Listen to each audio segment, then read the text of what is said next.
Welcome in, along with Mike Renner. I'm Steve Palazzolo, and this is your Los Angeles Chargers NFL Draft Recap, all powered by PFF Edge and Elite. And Mike, the Chargers draft might as well be powered by the PFF Draft Board. The way they've drafted the last 2 years. For the second year in a row, they get a top 10 PFF player at a time in the draft where they probably shouldn't have that value available. Yeah, we all kind of knew that Jerry Tillery was going to fall in this draft compared to where we had him, but I kept saying the Chargers are one team that I would project him to, and with that first pick, that's what we would have done if we were the Los Angeles Chargers, was take Jerry Tillery, like you said, the 7th overall player on our draft board. Big, 6'6", long, 34+ inch arms.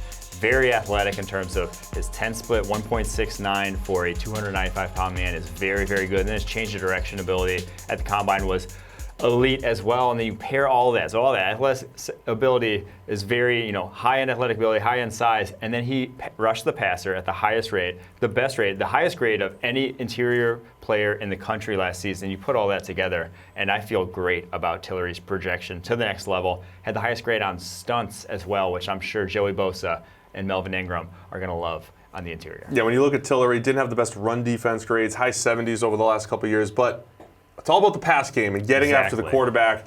And the fact that he had the same grade as Quinnen Williams, I think, speaks volumes. So now, last year, Derwin James, number 5 on our draft board, they get him at 17. This year, Tillery, number 7, as you said, they get him at 28. So just great value back-to-back years for the Chargers.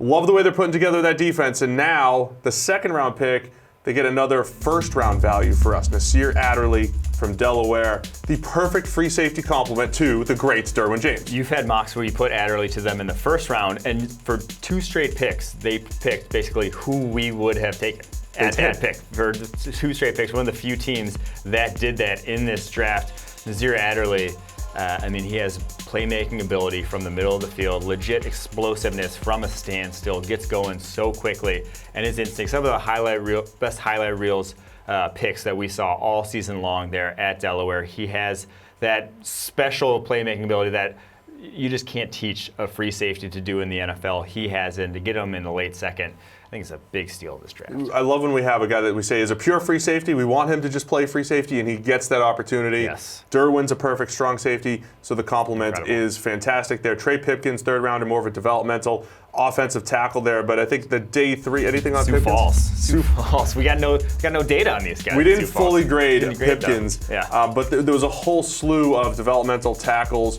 and that was kind of the range where you want to get one. Of course, the Chargers need help up front there. And then the intriguing day 3 pick, Drew Tranquill in the 4th round, Notre Dame linebacker. The linebacker boards were all over the place, but getting a potential playmaker there is really, really nice. Yeah, he's low-key one of the best athletes at the linebacker position in this draft. It showed up on tape in his coverage ability, his multiple productive years there at Notre Dame. The biggest issue with him is multiple ACL injuries. He has a big red flag on his injury history, probably why he dropped to the 4th. But if you get him healthy, the speed now on this defense, Derwin James, Nasir Adderley, Drew Tranquill at linebacker, there's a lot of not going to be big holes in the middle of the field to exploit. And then 7th rounder Cortez Broughton from Cincinnati.